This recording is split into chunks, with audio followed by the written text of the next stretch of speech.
যা যখন যেটা যতটুকু লাগে তাকে তখন সেটা ততটুকু চাওয়ার আগে যিনি দিয়ে দেয় তার নাম কে?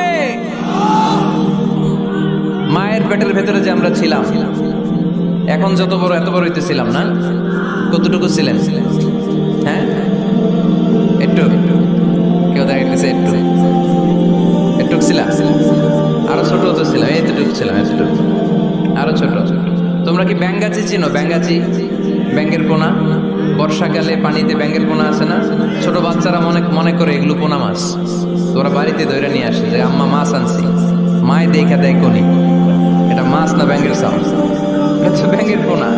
এই ব্যাঙ্গের পোনার মতো আমরা ছিলাম, রক্ত চোষা জোকের মতো মায়ের জরায়ুর দেয়ালে আমরা লেপ্টে ছিলাম। নুতফা, আলাকা, মুদগা, sperm drop, then the blood clot and finally the little flesh. কিচ্ছু ছিল না আমার। আস্তে আস্তে আল্লাহ আমাকে বড় করলেন। আমার রেসপিরেটরি সিস্টেম চালু হলো, আমার ডাইজেস্টিভ সিস্টেম চালু হলো, আমার কান হলো, আমার নাক হলো, আমার হার্টের দুইটা পার্টিশন হলো। তারপর শুরু হলো সিস্টলিক, ডায়াস্টলিক, অলিন্দ নিলয়, ধপ ধপ দম নেওয়া শুরু করলাম। এক মুহূর্তের জন্য এই দম যদি বন্ধ হয়ে যায় আমাদেরকে ঠুস বানায় দিবে কে? এক মুহূর্তের জন্য যদি এই দম বন্ধ হয়ে যায় আমার কোনো অস্তিত্ব থাকবে না মায়ের পেটের ভেতরে।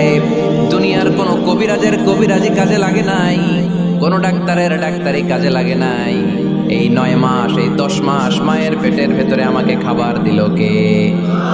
অক্সিজেনের ব্যবস্থা করে দিল কে? আমার এই নারের সাথে আমার মায়ের জরায়ের একটা কানেকশন ছিল, ওই লাইন দিয়ে আল্লাহ আমারে খাবার দিত।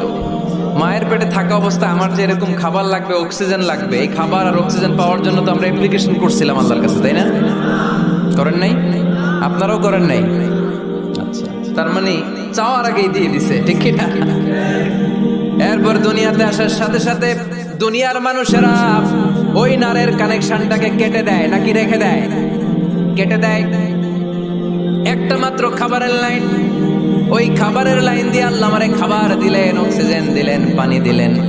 দুনিয়ায় আসার সাথে সাথে দুনিয়ার মানুষেরা কেটে দেয়। কেটে দেওয়া মাত্রই নবজাতক সন্তান ওয়া ওয়া করে কান্না শুরু করে দেয়, ঠিক কিনা? আমরা শুনি ওয়া ওয়া, আসলে সে আল্লাহর কাছে ফরিয়াদ জানায়, কেঁদে কেঁদে বলে আল্লাহ একটা মাত্র খাবারের লাইন ছিল, ওইটা দিয়া আমার নাভির সাথে মায়ের জরায়ুর কানেকশন করে 10 মাস তুমি খাবার দিলা, পানি দিলা, অক্সিজেন দিলা। দেখো দুনিয়ার মানুষ কত নিষ্ঠুর, একটা খাবারের লাইন ওইটাই কেটে দিছে, আমি খাবো কি? আল্লাহ বলে নো টেনশন, যে আল্লাহ মায়ের পেটের ভেতরে গোপনতম প্রকোষ্ঠে তোরে খাবারের ব্যবস্থা করেছি, ওই আল্লাহ এখনো আছে না নাই? খাবারের লাইন ছিল একটা, ওইটা কেটে দিয়েছে। এখন দুনিয়ার বুকে তোর মায়ের বুকের ভেতরে আমি খাবারের 2টা লাইনের ব্যবস্থা করে দিলাম। চাওয়ার আগে যার যা লাগে যিনি দিতে পারেন তার নাম রব। দুনিয়াতে এসে মায়ের বুকের দুধ খেতে শুরু করলাম। দুধ খাইতে কি দাঁত লাগে? দাঁত লাগে না, দাঁত দেয়ও না।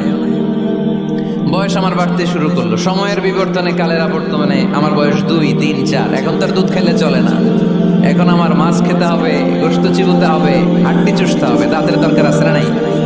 যখন দাঁতের দরকার ঠিক তখনই দাঁত দিল কে? এই দাঁত সময় মতো পাওয়ার জন্য কারা কারা আপনারা অ্যাপ্লিকেশন করছিলেন? অনলাইন অ্যাপ্লিকেশন করছিলেন যে আল্লাহ বয়স যখন 2, 3 তখন কিন্তু গোশত চাবাবো কুরবানির সময়, আমার কিন্তু দাঁত লাগবে, আগে আগে সিরিয়াল দিয়ে রাখলাম, দাঁতটা কিন্তু সময় মতো দিবা। চেয়েছিলাম আমরা।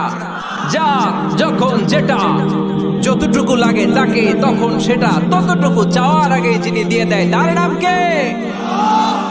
আলহামদুলিল্লাহি রাব্বিল, তার নাম রব্বুল আলামিন। চিল্লায় বলতে হবে তার নাম, আরো জোরে কি নাম?